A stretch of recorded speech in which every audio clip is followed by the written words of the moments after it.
Lovely, thank you. Pablo, thank you so much, and thank you for the opportunity and pleasure to join you all today. So I'm talking from Zimbabwe, but I've spent the last 7 years in Ethiopia, where these case discussions are from. I'll just see if I can move these slides on. Thank you. So managing late presenting dislocations is a challenge for us all. And in many low and middle income countries, the etiology can be unclear. Children present with a limp, and the x-ray confirms a hip dislocation, but in some, the cause of dislocation may be an untreated septic hip dislocation from infancy. And in this child, I'll outline our approach to managing the late presenting dislocation due to both DDH and sepsis. So in Ethiopia, DDH is remarkably common, especially in females, likely due to an underlying predisposition towards ligamentous laxity. And the majority of children present over 2 years of age. Some surgeons offer open reduction in 10-year-olds, but in our environment, with the huge distances families travel to access care, surgery does need to offer a reliable outcome. And the acetabular deficiency in children over the age of 8 years means that achieving a safe, stable, and congruent hip becomes less certain. So we tend to use 8 years as our age limit. Now, we've heard and we'll hear more insight into the anterior approach for open reduction with pelvic osteotomy. And I combine this with either a Salter or a Dega acetabuloplasty. Femoral shortening is required in our setting for the majority of children over 2 years of age. And I find in the older child, the decision to shorten the femur is easy because the hip cannot be reduced without it. But in a child, say 2 years or older, a femoral osteotomy is often advisable if there's marked femoral anteversion that causes anterior instability when the hip is brought into extension, such as in this case, or if there's excessive tension whereby an additional pelvic osteotomy over the top will cause too much tension and risk future AVN or growth disturbance to the developing femoral head. Now, in this 3-year-old, a Salter osteotomy was used with a 1.5 centimeter femoral shortening, and it's advisable to minimize any, next slide, sorry.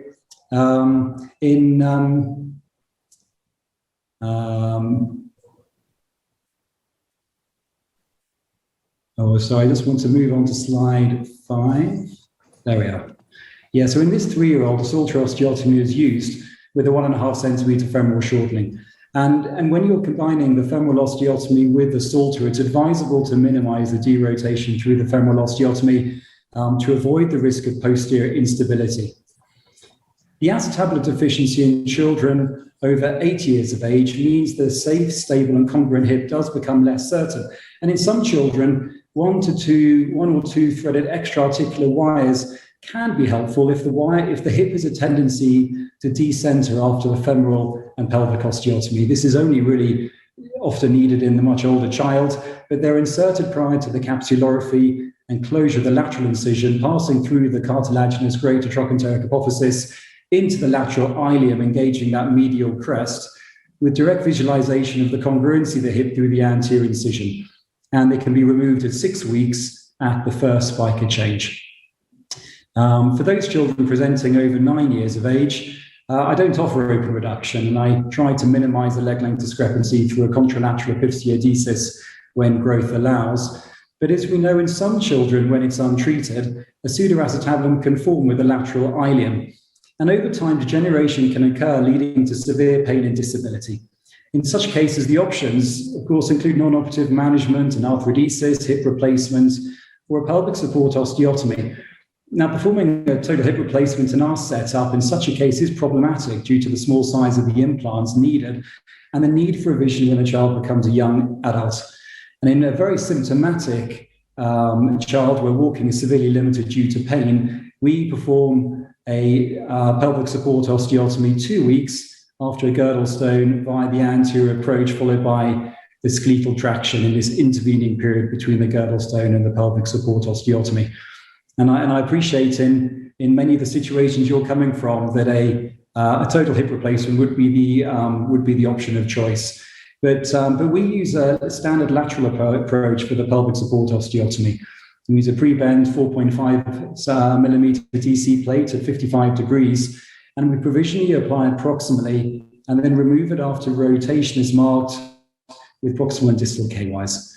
The cuts made parallel at the level of the ischium, and the hip is when the hip is adducted to 55 degrees, and then the plate is reapplied proximally.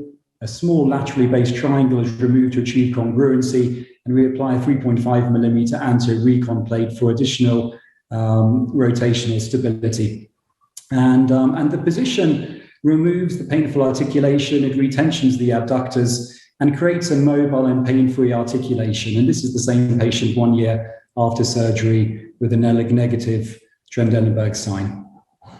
The untreated missed infantile septic hip dislocation can masquerade as DDH, and management is a major challenge. And we routinely ask for a history of sepsis of unknown origin as an infant, associated with hip pain at the time, maybe during diaper change.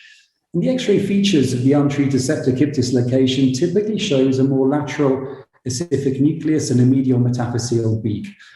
And to help decide whether an open reduction should be considered in the neglected case, we now wait 6 to 12 months to see if the ossific nucleus grows on serial radiographs. If it does, I think that the hip in is probably better than the hip out. We offer an open reduction with femoral and pelvic osteotomies as needed. The tissue planes are, of course, very adherent, with the acetabulum obliterated by scar, needing careful resection whilst preserving the articular cartilage. And there's usually marked flattening of the head medially. In the presence of severe and complete AVN, I personally don't go for a trochanteric arthroplasties. I'm concerned about the long-term outcomes regarding joint stiffness and early degeneration. I think they may be worse than the non-operatively managed hip. But by way of example, these X-rays and pictures pre-op and intra-op, the child was mistakenly thought to have DDH. And you can note the relatively symmetrical acetabular index on both sides and the teardrop, suggesting this hip was probably once congruent, as well as the small laterally positioned ossific nucleus and low dislocation. And all are suggestive of a possible history of sepsis as an infant. And of course, the intraoperative X-ray picture there, you can see showing a very saddle-shaped concave femoral head with the adherent tissue planes and obliterated acetabulum that we found. And the mother later gave a history of unknown sepsis and hip irritability when the child was a few months of age. So I'd like to show two examples. I'll pass this one here. This was a non-optimally managed child showing a good result can be achieved in complete AVN, which I think is why decision-making for these old septic hips is so important. But I'd like to show just quickly two examples where open reduction of femoral pelvic osteotomies were offered for children following an untreated septic hip dislocation. And you can see in this one the eccentric ossific nucleus and the medial metaphyseal spur. And the child initially presented at 2 years and 10 months of age with clear development of the ossific nucleus after 1 year. So we offered an open reduction with femoral shortening and a Dagger, and a stable reduction was achieved with development of normal gait and a much improved hip motion. And the last X-ray 3 years post-op. Now, of course, there's a significant growth disturbance, but the hip is congruent. The coxa breva will likely occur with growth, which can be managed with a Morshaw or Wagner later on in childhood. But we feel this is better than a non-optimally managed hip.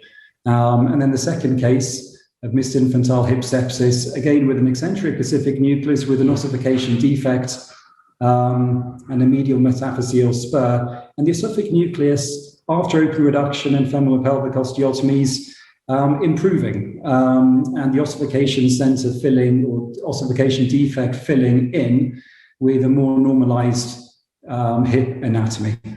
So in conclusion, we always ask for a possible history of missed hip sepsis. And if the underlying cause is sepsis, we wait for the growth of the ossific nucleus before deciding on open reduction. In the adolescent with severe hip pain following DDH, I think a pelvic osteotomy is an effective surgical option. And in the older child, if you're struggling with getting a consent or maintaining reduction in the OR, then a threaded wire through the GT and ilium for 6 weeks can be an effective solution temporarily. Thank you very much for this opportunity and to be a part of this.